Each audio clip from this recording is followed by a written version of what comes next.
Saya Fajar Setiawan, guru sejarah di SMK Telkom Malang. Saya adalah mahasiswa P3 dalam jabatan kategori 1 gelombang 2 tahun 2022 di LPTK Universitas Riau. Pada hari ini, Senin 12 Juni 2023, saya melaksanakan praktek mengajar uji kinerja di SMK Telkom Malang. Terima kasih. Wassalamualaikum warahmatullahi wabarakatuh. Assalamualaikum anak-anak hebat. Gimana kabar kalian hari ini? Sudah merasa yakin kalian siap mengikuti kegiatan hari ini? Coba dong pastikan dulu tempat di sekitar kalian sudah dalam kondisi rapi dan bersih. Kalau memang masih ada sampah yang berserakan, tolong diambil dan dibuang pada tempat. Bahkan ketua memimpin doa sebelum mengawali kegiatan. Di tempat duduk siap gerak. Sebelum mengawali pembelajaran pada hari ini, alangkah baiknya kita berdoa terlebih dahulu. Baik, kali ini anak-anakku, untuk membangkitkan semangat kebangsaan yang ada di ruang belajar kita hari ini, kita perlu ya melakukan presensi terlebih dahulu, ya kan? Jadi kita lakukan presensi terlebih dahulu, baru nanti kita menyanyikan lagu bersama-sama. Oke, coba Bapak lihat terlebih dahulu, apakah hari ini apakah ada yang tidak masuk? Lengkap ya, masuk semua ya ini ya? Kan suasana kebangsaan di kelas ini. Tentu jika semangat kebangsaan itu bisa hidup di tengah kita, maka tak lain semangat belajar kita juga akan semakin baik ya. Sambil Bapak akan putarkan lagu tentang Maju Tak Gentar, anak-anakku bisa sembari berdiri bersama. Silakan berdiri terlebih dahulu.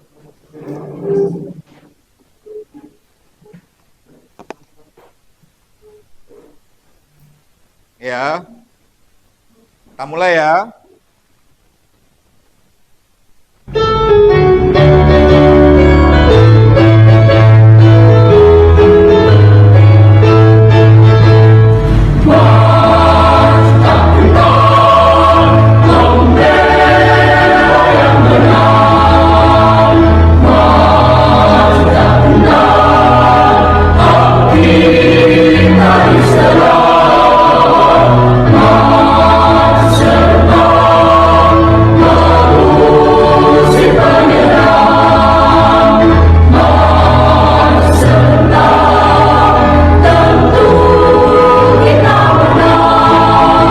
Kalian masih ingat dengan materi kita beberapa waktu yang lalu, ya kan? Materi kita terakhir itu kemarin masuk pada organisasi bentukan Jepang. Ya, kita masuk pada materi organisasi bentukan Jepang.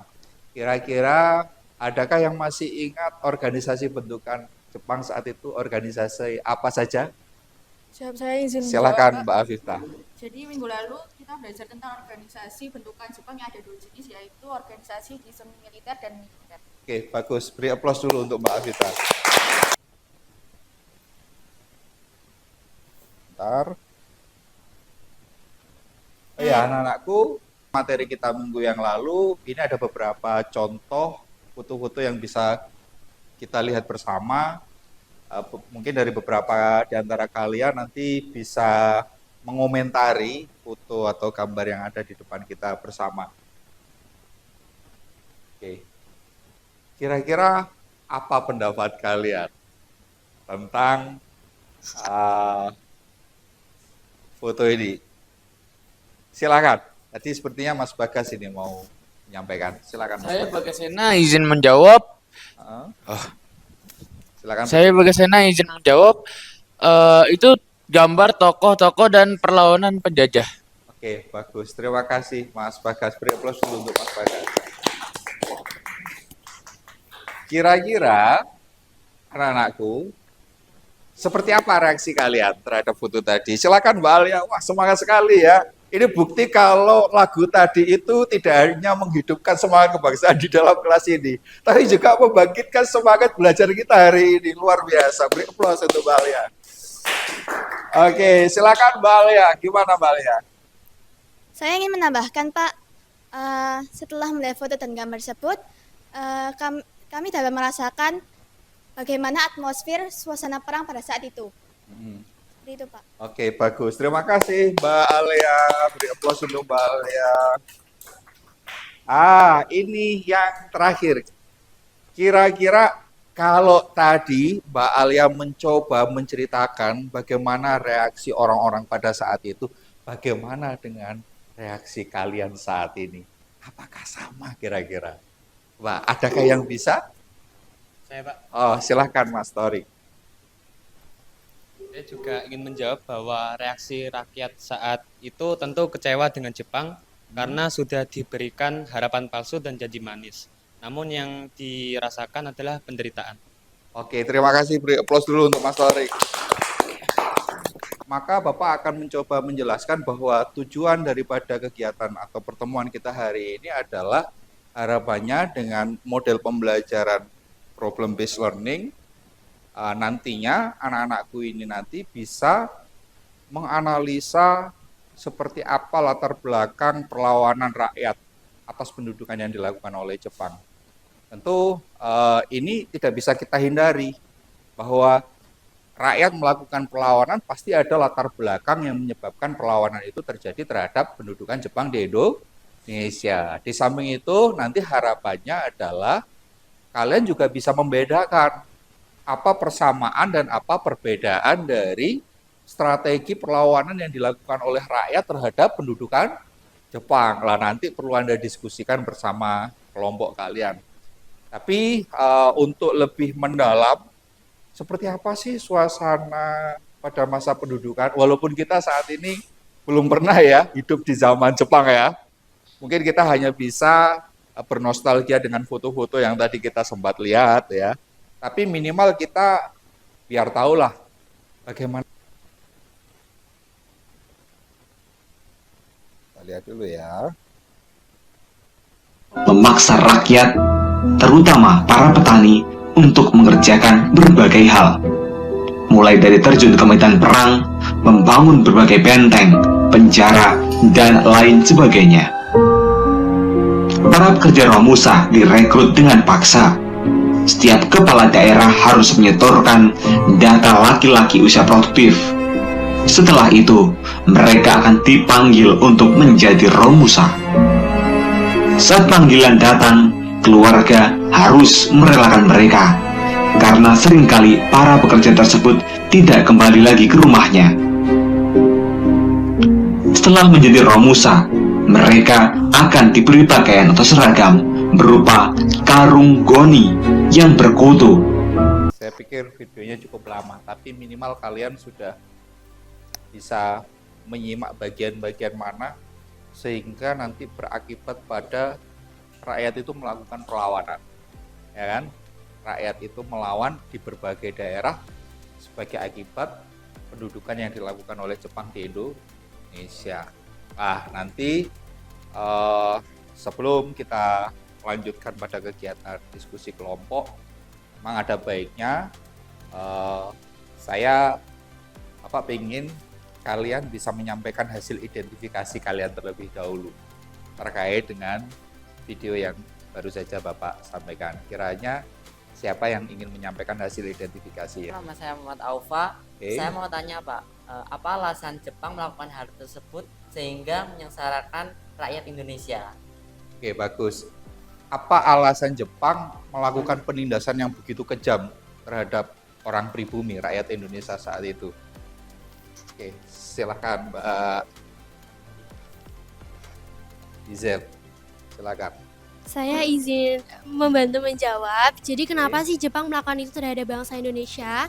Karena Jepang sendiri itu memiliki ambisi yang cukup besar atau motivasi yang cukup besar untuk memenangkan perang Asia Timur Raya. Maka dari itu bangsa Jepang itu menghalalkan segala cara supaya dia itu dapat dukungan. Nah, salah satunya ya sudah dilihat tadi, dia mengeksploitasi sumber daya alam dan juga sumber daya manusia di Indonesia. Mungkin bisa bantu menjawab. Oke, beri aplaus dulu untuk Mbak Gisel dan Mas Alfa. Terima kasih Mbak Gisel. Ada lagi?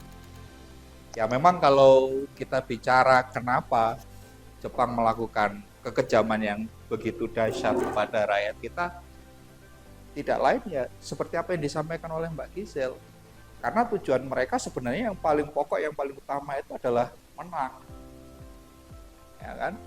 Boleh jadi menang itu hampir sama ketika kita tadi menyanyikan lagu Maju Tak Gentar. Jangan menyerah, terus bergerak, terus berjuang untuk mencapai sebuah kemenangan. Tapi kemenangan yang kita harapkan itu bukan menindas bangsa lain atau bangsa sendiri.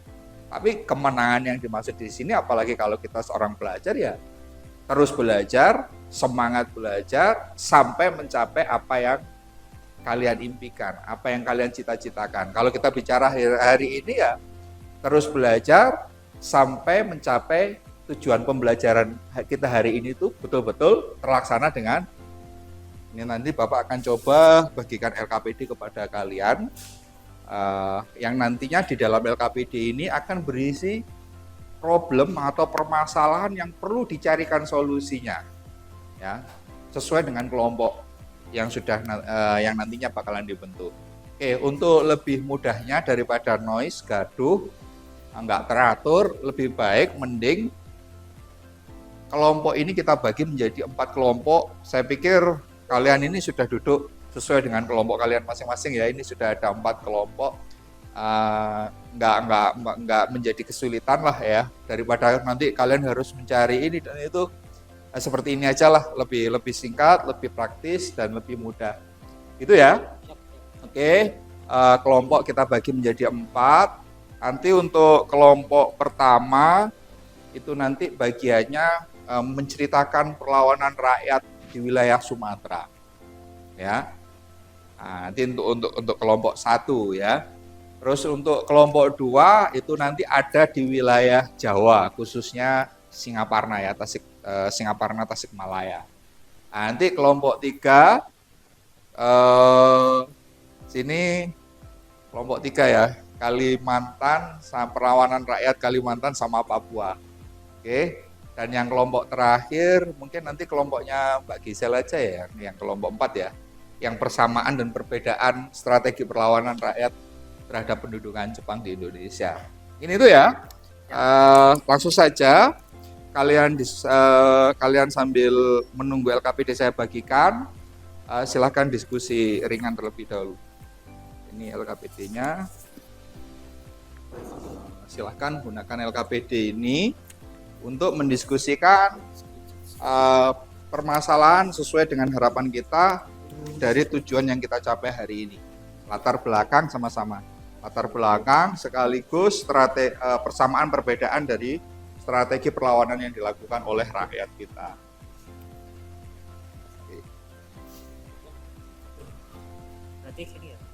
Oke, diskusi kalian lakukan, Bapak akan melakukan penilaian tentang keaktifan kalian dalam diskusi. Yang bagian apa? Oh, desain grafisnya. Oke. Berarti udah dibagi sesuai ya? Oh ya wes, silahkan dilakukan. Kalau ada yang ingin ditanyakan, tanyakan ya, sampaikan ya. Ya. Silakan Mbak Ratu. Pak, saya Ratu ingin bertanya. Untuk sumbernya sendiri apakah perlu dicantumkan semua atau hanya beberapa saja? Oke. Terima kasih Mbak Ratu. Ini berlaku untuk teman-teman semua. Mbak Ratu silakan duduk. Terima kasih atas pertanyaannya. Apakah semua sumber yang didapatkan itu dipakai semua, dicantumkan semua sebagai referensi, ataukah hanya beberapa saja? Kalau bisa begini, semakin banyak semakin bagus. Tapi banyaknya yang bagaimana? Banyaknya itu artinya banyak itu yang relevan, yang sama saja. Ya, semakin banyak kesamaan, maka referensi itu silahkan diambil. Setidaknya itu yang namanya valid. Nah, jadi validitas itu bisa kita peroleh ketika kita mendapati referensi atau sumber yang sama dari banyak referensi atau banyak sumber. Itu ya Mbak Ratu dan teman-teman. Sudah jelas ya, nanti kalian jangan lupa hasil diskusi kelompok kalian nanti dikemas dalam bentuk infografis saja, tulisan kalian dalam bentuk infografis. Jadi seperti ini ya. Kalau kalian lihat di LMS kalian, di situ urutannya seperti ini, mulai dari cover sampai bla bla bla ya. Nah, oke, kita sepakati 15 menit. Nanti kita perlu lakukan presentasi tiap kelompok ya. Jadi satu kelompok tampil, kelompok lain jika ada yang ingin bertanya langsung dipersilakan. Jadi nggak menunggu selesai dulu baru bertanya, enggak ya. Gitu ya. Monggo silakan dilanjutkan.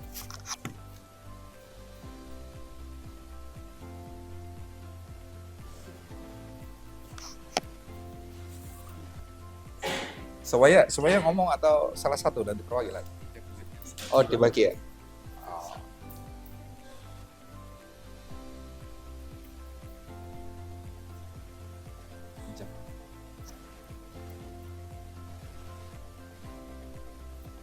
Gimana nih? Ini masih mencari data untuk perbedaan. Oh, perbedaannya. Kalau bersamanya sudah berarti? Sudah. Oh. Ini sudah mau mendesain info. Menemukan berapa banyak persamaan yang sudah kalian temukan? 3 poin. Oh, ada 3. Rencananya 3 persamaan, 3 perbedaan atau bagaimana? Iya. Biar Bikin gitu. Oh, biar sama ya. Iya. Oke. Strateginya itu perbedaan.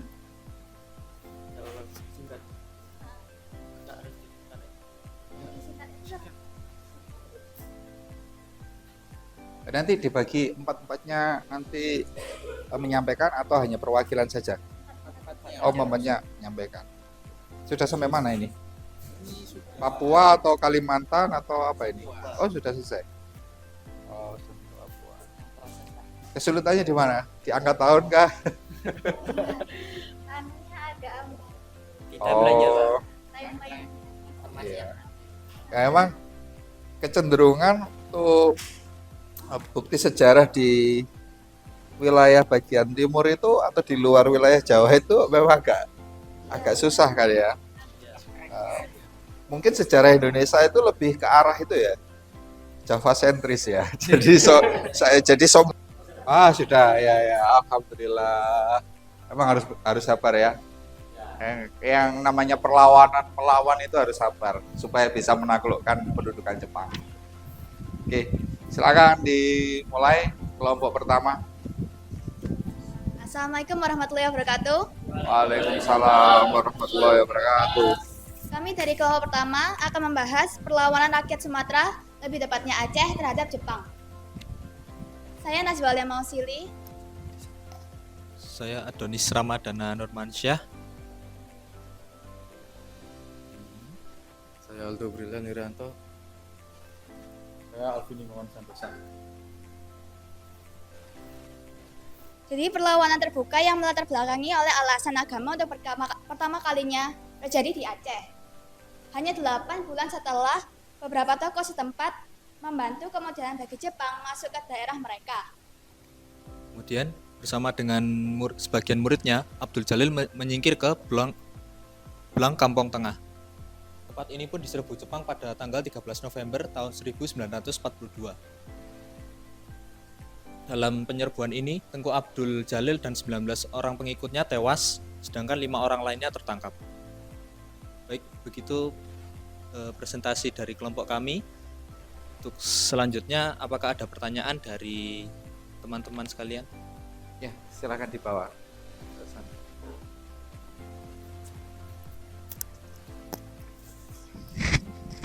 Sebelumnya, perkenalkan, saya Jamal dari perwakilan kelompok 4.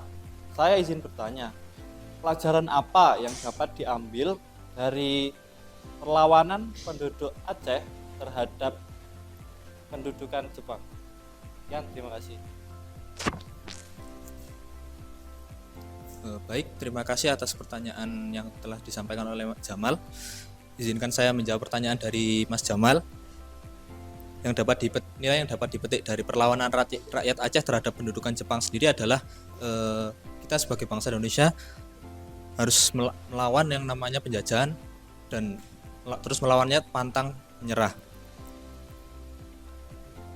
Kita harus berjuang semaksimal mungkin untuk melawannya dengan cara memperkukuh rasa persatuan dan kesatuan terhadap sesama rakyat Indonesia agar tidak mudah ditaklukkan. Baik, sebelumnya apakah sudah cukup menjawab untuk Jamal? Siap, terima kasih sudah cukup menjawab.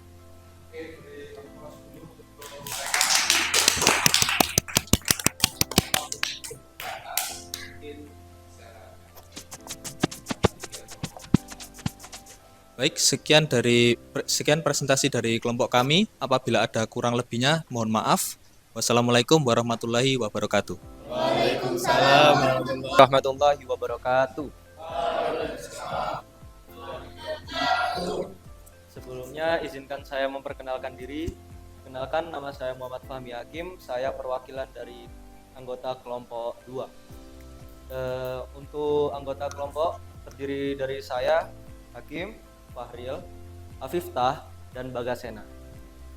Untuk materi yang kita bahas yaitu perlawanan di rakyat Jawa di wilayah Tasikmalaya dan Blitar. Untuk lokasinya di Kecamatan Sukamanah, Tasikmalaya, yang berlangsung peristiwanya kurang lebih selama 8 bulan, yaitu dimulai dari tanggal 25 Februari 1944 sampai 25 Oktober tahun 1944 yang diketuai oleh Kiai Haji Zainal Mustafa. Kemudian untuk latar belakangnya adalah karena Kiai Haji Zainal Mustafa ini menolak dengan kebijakan-kebijakan oleh Jepang, khususnya yang menentang ajaran Islam, yaitu Seikire sama Komusa. Bawah lagi mas.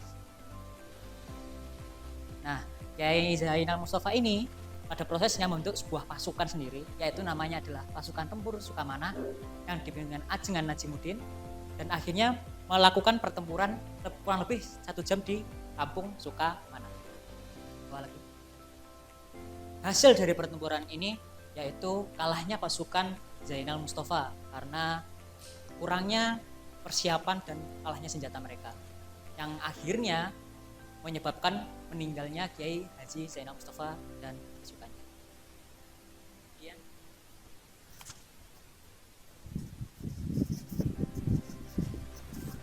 Kemudian perlawanan di Blitar. Lokasinya pertama ada di Blitar, tanggalnya itu 14 Februari 1945. Kemudian kepemimpinannya yaitu Sudarko Supriyadi. Baik, untuk latar belakangnya sendiri, perlawanan di Blitar ini itu bangsa Jepang itu sangat menyiksa rakyat Indonesia, terutama pada pribumi. Terus pertemuan rahasia sejak September 1944 itu merencanakan revolusi kemerdekaan. Jadi rakyat Indonesia itu di anggota PETA itu menyerang kediaman perwira militer Jepang dan markas Kepetai pada 14 Februari 1945. Untuk akhirnya sendiri kekalahan pasukan PETA dan akhirnya menghukum anggota PETA yang terlibat seperti menyiksa hingga dibunuh. Baik, sekian presentasi dari kelompok 2. Apakah ada yang ditanyakan?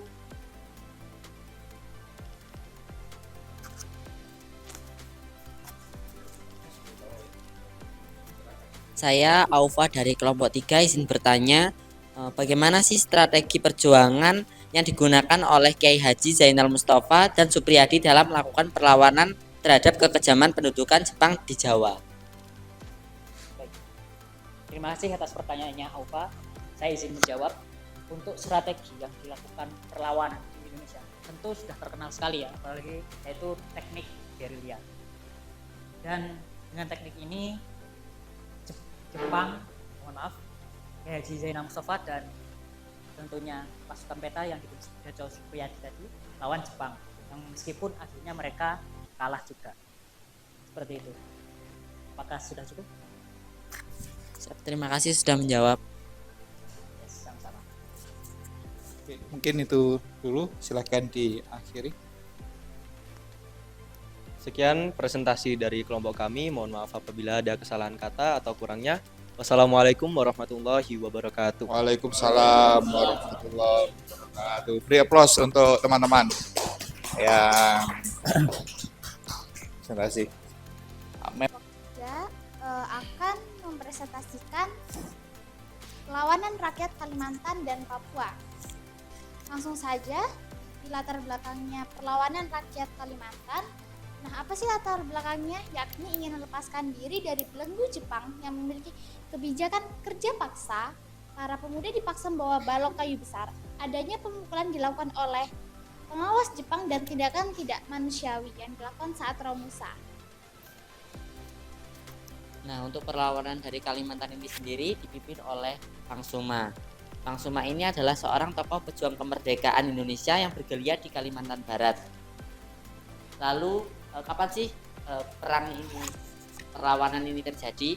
Perlawanan ini terjadi pada April tahun 1944 hingga Agustus 1944.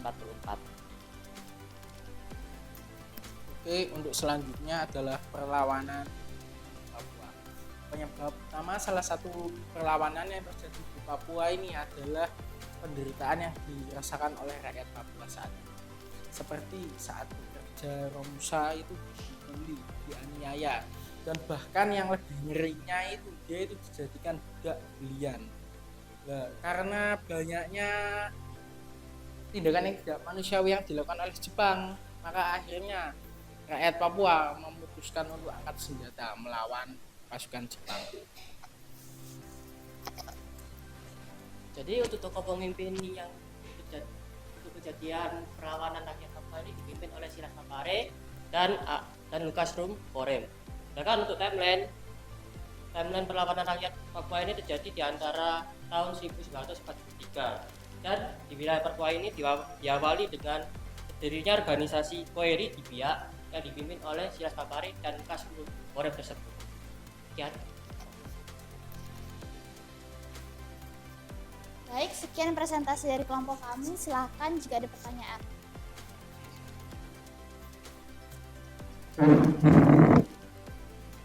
Permisi, saya Hakim dari kelompok 2 ingin bertanya, bagaimana cara rakyat Papua merespon kekejaman penduduk Jepang?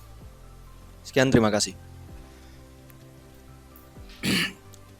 Terima kasih untuk Mas Hakim karena sudah bertanya pada kelompok kami.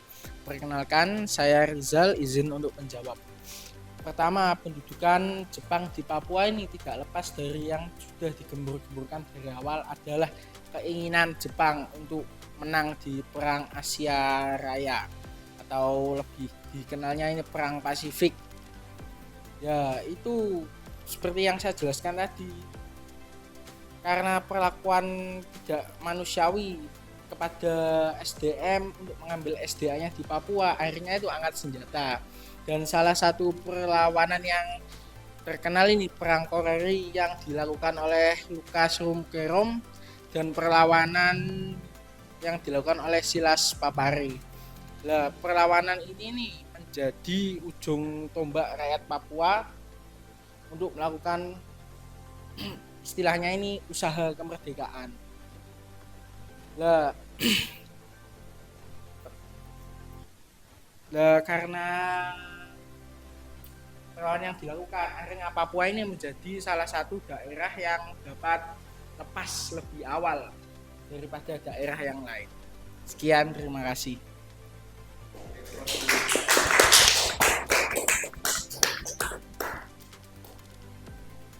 Hey, selamat pagi semuanya.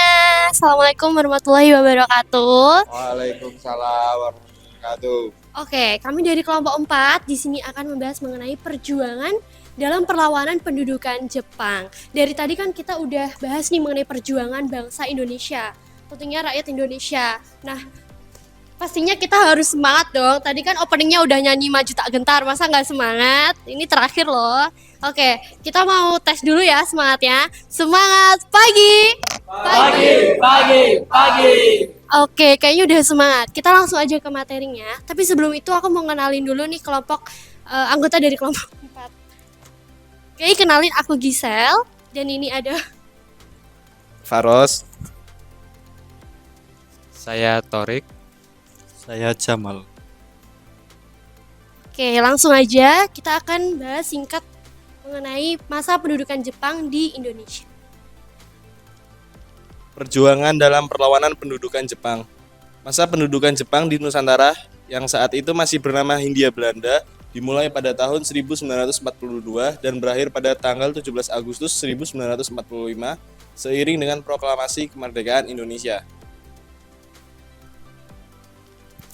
Oke, kita kan tadi udah bahas mengenai perjuangan dari bangsa Jawa, Kalimantan, Sumatera, sama Papua nih. Nah, tentunya ada persamaan dari perjuangan yang kita lakukan di zaman dahulu. Nah, kira-kira di sini ada 3 poin persamaan dalam memperjuangkan bangsa Indonesia. Akan dijelaskan oleh rekan saya Jamal. Baik, untuk persamaannya sendiri ada 3 ya. Yang pertama itu memupuk semangat persatuan dan kesatuan. Yang kedua, ingin terlepas dari belenggu penjajahan bangsa asing.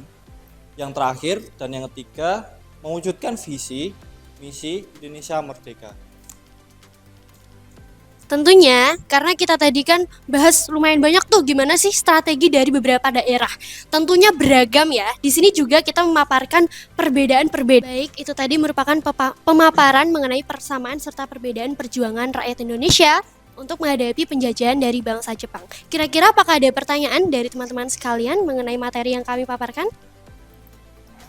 Oke, Adonis. Silakan. Baik, saya Adonis Ramadana Nurmansyah dari kelompok 1, izin bertanya.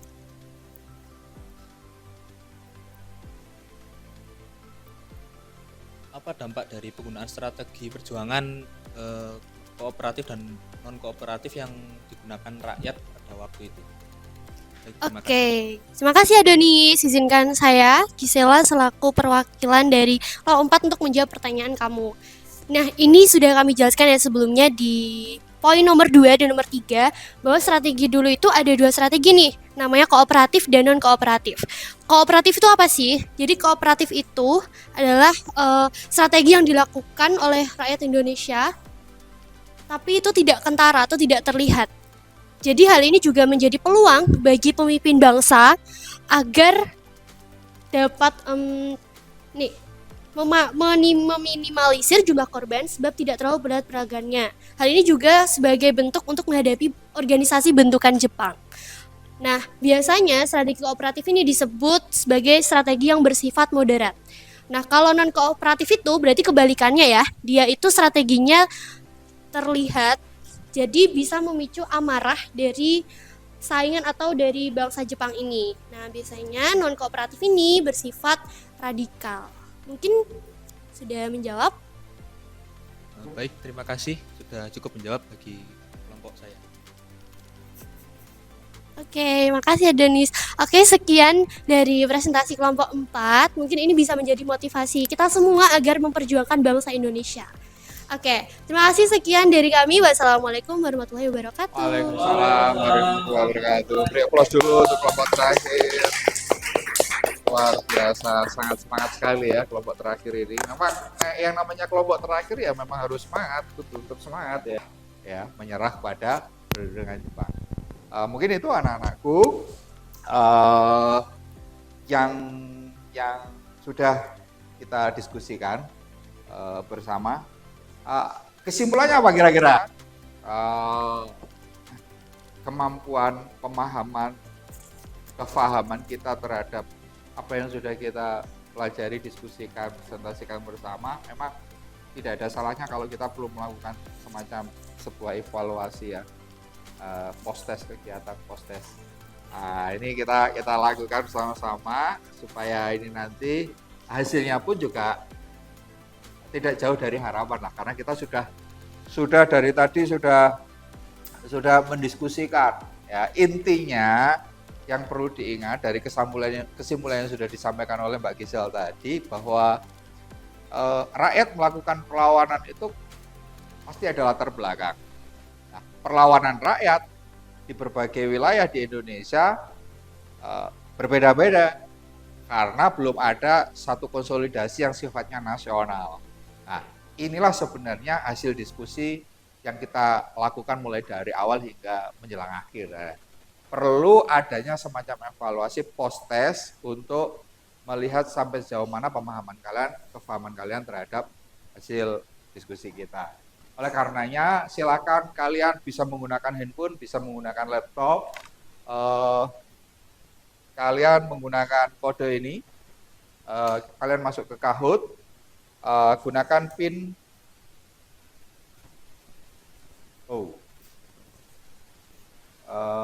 mungkin ini ya.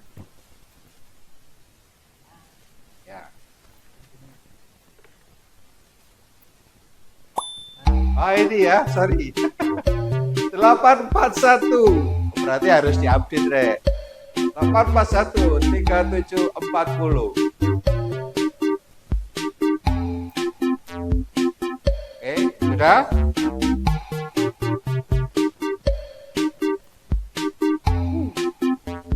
Oke, good, good.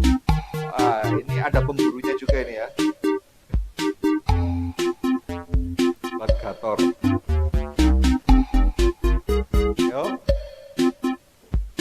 1, 2, 3, 4, 5, 6. Oke, udah?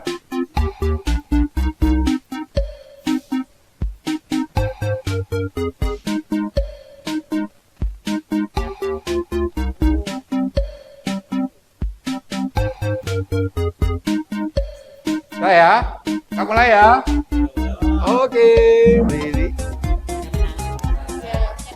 Alhamdulillah ya.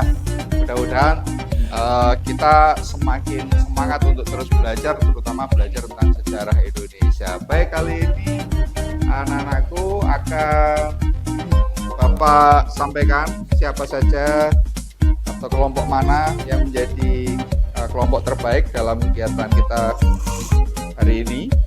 Langsung saja saya panggil untuk nilai tes terbaik diperoleh oleh Rizal. Silahkan Rizal maju ke depan. Oke. Silakan hadap sana Mas. Hadap sana Mas. Hadap sana. Di sini Mas. Ya. Terima kasih Rizal. Beri aplaus untuk Rizal. Oke, berikutnya kelompok terbaik diperoleh oleh kelompok 4. Silakan yang mewakili kelompok 4. Oke. Kelihatan yang paling semangat soalnya ini ya. Oke, terima kasih. Terima kasih, Mbak. Oke, berikutnya infografis atau presentasi terbaik dari kelompok 2 ya. Silakan yang mewakili kelompok 2. Oke, terima kasih Mas Fahrir. Oke, presentasi terbaik. Wah, ini kayaknya presentasi terbaik masih tetap sama ya, yang nggak dapat nggak masalah kan ya. Masih di kelompok 4. Silakan kelompok 4. Kawin ke dalam. Nah, ini semuanya diambil kelompok 4 ini ya. Oke, terima kasih Pak ya. Oke, silakan duduk kembali. Terima kasih untuk kegiatan hari ini. Mudah-mudahan ke depan kita bisa lebih semangat lagi, lebih giat lagi untuk terus belajar. Tentunya seperti itu. Ya, jangan lupa untuk materi kita minggu selanjutnya adalah tentang apa ya kira-kira? Ya. Jadi usaha mencapai kemerdekaan. Ya, yang jelas itu materi minggu depan, silahkan dipelajari. Sebelum kita akhiri, silakan ketua untuk memimpin doa mengakhiri kegiatan kita hari ini. Silakan.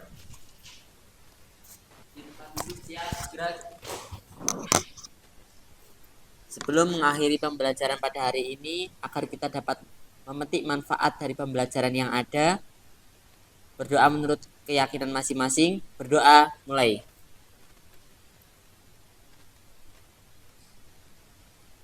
Berdoa selesai. Terima kasih Pak.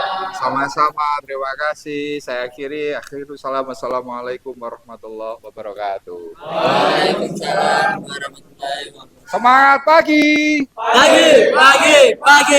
Terima kasih. Aplaus untuk kita semua.